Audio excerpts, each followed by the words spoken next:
Welcome to Thriving Moms of Autistics podcast, a free resource for moms raising young autistic children. I am your host, Dr. Christina Wilson. I created Thriving Moms of Autistics after years of experience working with families and having my own autistic child. I coach moms of young autistics one-on-one to tap into their strengths, create a supportive community, set firm boundaries, and raise their autistic child with confidence. Subscribe to the podcast and check out the earlier episodes so you don't miss a thing. Now, let's get to it. Hi, moms. Life is ever changing. We go through seasons while we're raising our children. Some seasons are better than others. The same goes with our community. People come and they go, which causes a lot of anxiety for moms of autistic. However, there are some moms who are completely isolated. And I recall being isolated before I built my supportive community. I had convinced myself that I'd do it all on my own, and I didn't need anyone else. It was too hard because so many people didn't understand. There was an incident at one point where my son was discriminated against for simply being autistic. And it was extremely painful. Now, I got through similar issues while having my current support system intact. And it's still very painful. But it might be so low to know others around you get it and they support you. Sometimes it's just having someone to listen to you. So in this episode, I explore what happens when your supportive community changes and how to manage those emotions, that emotional shift that goes along with it. So find the full transcript for this episode at thrivingmomsofautistics.com/100 and share the episodes with other moms. So, they can learn as well. And you can also leave an Apple Podcast review to further that reach. I appreciate you.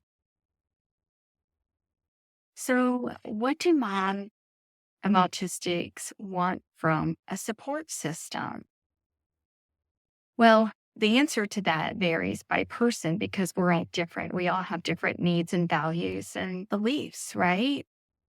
So first of all, I want to say that all moms have a supportive community. It's just that our communities have different levels of support depending on the individual. The level of support makes such a big difference. For example, we were relatively isolated in the beginning in the first 2 or 3 years in my son's life. But we did have OTs, speech therapists, BCBAs, and my family was great, but they lived so far away. And as wonderful as they all are, it's not enough. Moms need more. When moms of autistics find community, the community of others who get autism, they feel supported and they thrive. That is why it is so important. And I devote an entire lesson to this in my upcoming course coming out soon because it really is that important. But I also know some things from experience that I want to share today. Support is something we all want, but it feels impossible to have a supportive community, given our experiences as moms. We convince ourselves that we don't need it because we endure so much judgment, about our parenting choices, all of this stuff, which comes from others who have limited to no experience with autism. Developing a supportive community can be done I know because I've done it. But it is important to remember that we are all different. What works for one might not work for another. And that's why in my course, I really talk about how to individualize based on your need. So, the reality of an autism mom support system. A mom support system has multiple components, such as treatment teams, friends, family, educators, other parents, in groups for special need parenting, maybe online or in person. In the past episodes, I talked about how to build community that shares your values and understands your needs. You can find these episodes under topics, create community at thrivingmomsandAutistics.com. I think it's important to remember that even when you build a community, the community that you've been longing for, life changes over time. People move away, they pass away, and sometimes you just lose touch for whatever reason. Change is hard, no matter the reason behind it. Just like the seasons I was referring to at the beginning of the episode. Our children deal with this often when treatment providers change jobs. It's a part of life. And sometimes people change and they move on. So it is important to remember that there are others in the world that can fill that gap in your community. It may not happen right away, but it will happen and it can happen. If you've built a community that fits your needs before, you can do it again. In the meantime, you still must contend with those emotions related to your changing season. Sometimes it feels like you're grieving a loss, and that is normal. When I have had those experiences, I think about when I have felt those heavy feelings before in the past and remember that it doesn't feel that way forever. It might be painful now, but the heaviness will lift. It will. See what I just did. I shifted my mindset. When you start doing that more often, it becomes second nature and it becomes easier. Rather than hanging on to it for dear life, which I have done way, way in the past, I release it and I forge on.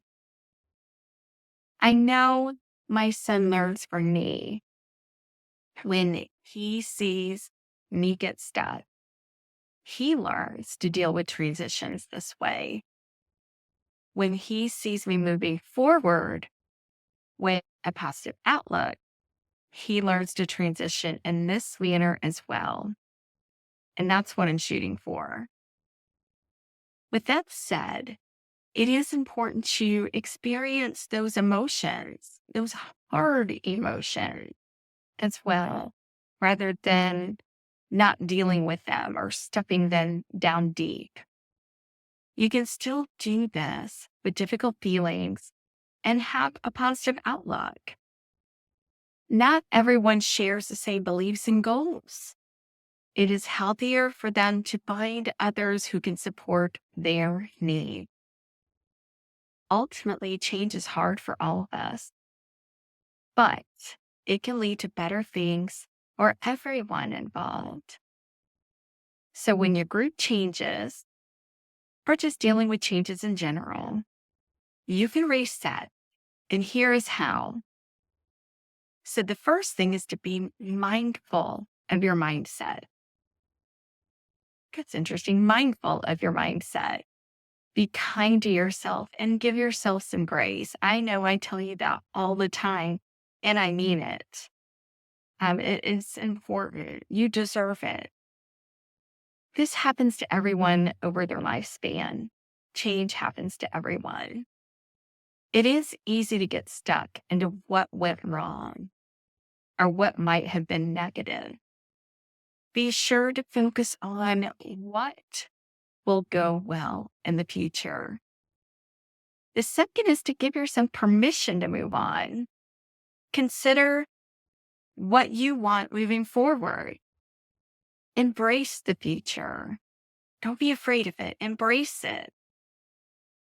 And the final one is to learn from the past.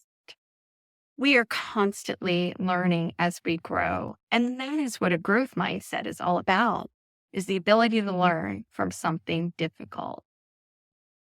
It is time to increase your awareness and identify what works for you and maybe what doesn't. I hope this helped, and I look forward to our time again next week. Thanks for listening to Thriving Moms of Autistics podcast. Be sure to leave a review and tell other moms of Autistics about the podcast. Let's support each other. Find the full transcript for this episode at thrivingmomsofautistics.com. And be assured, you are not alone in your journey.